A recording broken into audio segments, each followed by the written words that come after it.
Hey everyone, Uri from makermedia.com, and in this video I wanted to show you the new updates for the Lumetri color within Premiere Pro 2017. So let's get started. I'm gonna go to the color tab over here, or just go to Window, Workspace Color, or just use the keyboard shortcut and go to the color option.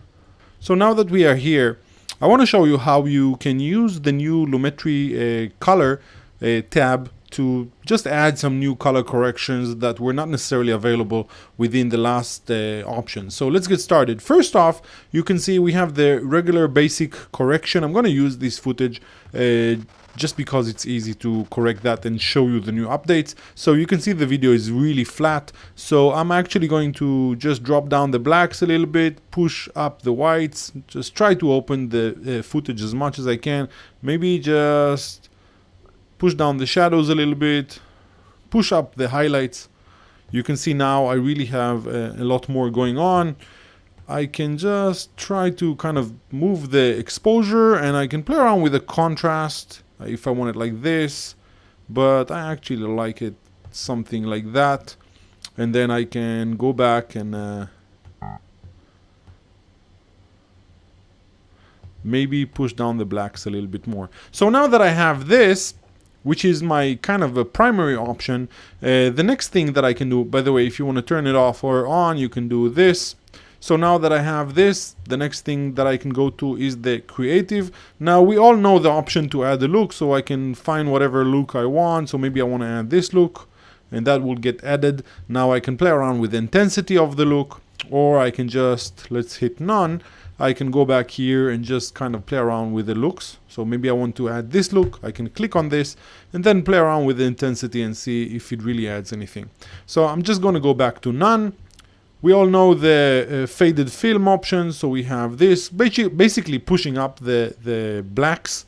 So that's one option. I'm going to just reset that. The sharpening option and the vibrance. So maybe I can add some vibrance and take down some saturation. I really like the option to kind of play around with the vibrance and the saturation. So maybe something like that. And that really helps. Now, if I go back down, I can add some tint to the shadows, the highlight, and kind of play around with the balance. All very similar to the Lightroom options. In the curves, let's just open up the curves. I have the option to add some color to the midtone shadows and highlights. But the new thing that I really like is the HSL secondary, which is the hue, saturation, luminance secondary, which basically gives you the option to add some secondary color correction or secondary tweaks to specific areas of the picture. So let's try to do that. First of all, I have a major color correction wheel, just one, the main one, or I can use the option to play around with the shadows, midtones, and highlights on the part of the image. So let me give you an example. If I go to the key over here, I can actually select the color. So let me just select this part of the image. Now, I just want to add some kind of contrast to this nitty-gritty, very uneven patterns that I have over here on the rock. Now, I don't really know what I selected. So what I can do is check this on, and you can see now what you selected. I'm going to move it to white black. So now I can see what I selected. Whatever is white, I selected. So I'm just going to try to add some color to this part over here. I can also try to tweak this by hand. So maybe I can just grab this part and do something like this. Maybe just see what happens. So maybe something like that. Let's play around with this. Nope. Let's try to open this one up. Here we go.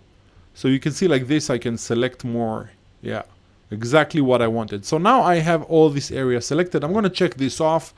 And now I can, by the way, if you want to check this on, you can denoise this, which will try to kind of take away the noise. And you can actually also blur it, which is usually a good thing to do, because if you don't blur it, it's not going to look really good.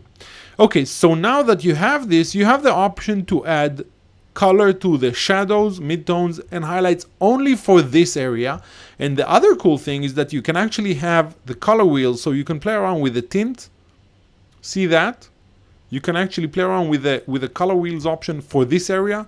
Let me reset that. You can play around with the temperature for this area, and you can actually play around with the tint for this area. So maybe you just want to make it like that.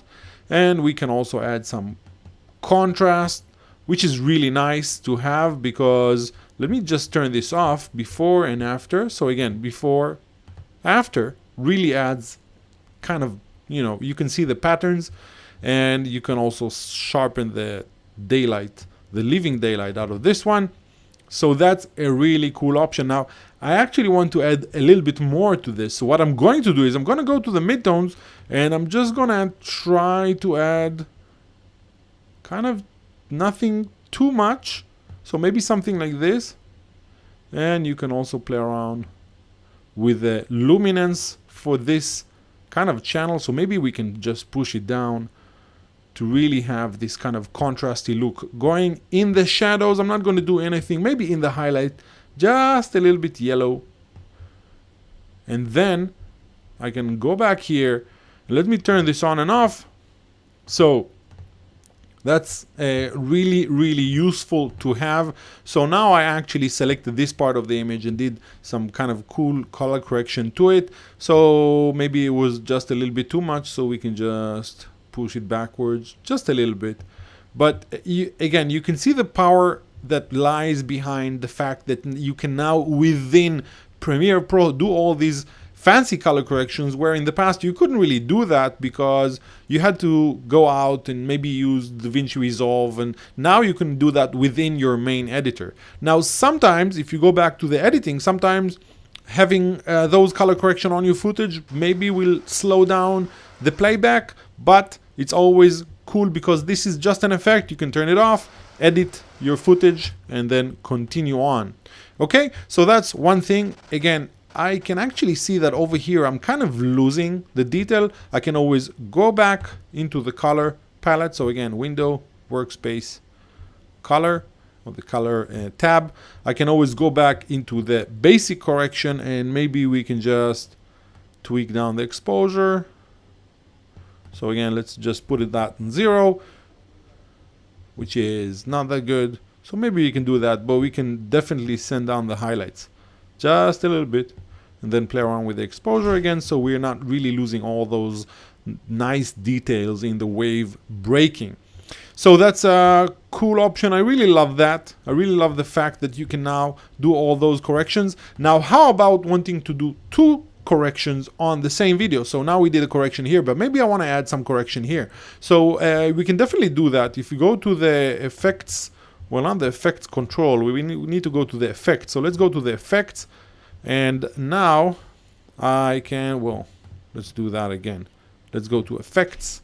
I can grab the lumetri color and put that another option, another lumetri color on this footage. And now I can go back to the HSL secondary, maybe just get some more space.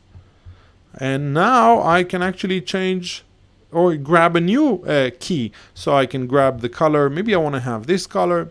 I'm going to drop down here, turn on the, well, let's turn this on. Let's put it on black, white, which I really like to have. And let's just play around with the colors and see what happens. So saturation, I'm going to add, definitely luminance. Yeah, here we go. So I'm definitely selecting the whole part, and then I'm going to denoise it, and I'm going to blur it just so you don't see the really sharp lines over here. Let's turn this off, and I can just now go back here and maybe just to the midtones. Maybe I just want to add some more blue to the midtone. So we can see the before and after again. Let's see that. Let's go back here. You see?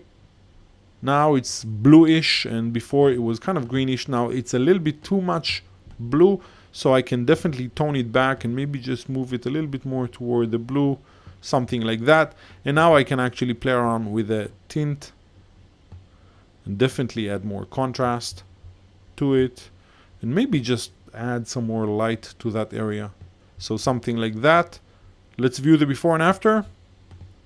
Before, after. It does really, really look better. and I like the fact that I can add some more contrast to that part.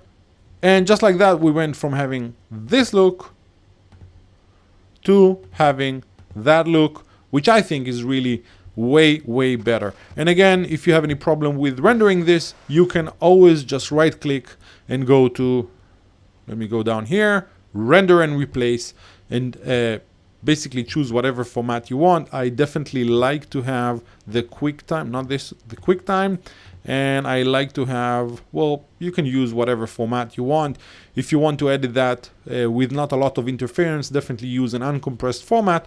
So you can do that, and then it will render this into the timeline. Or another version is just to click off the effects, do your edit, and then turn on the effects and render the whole thing.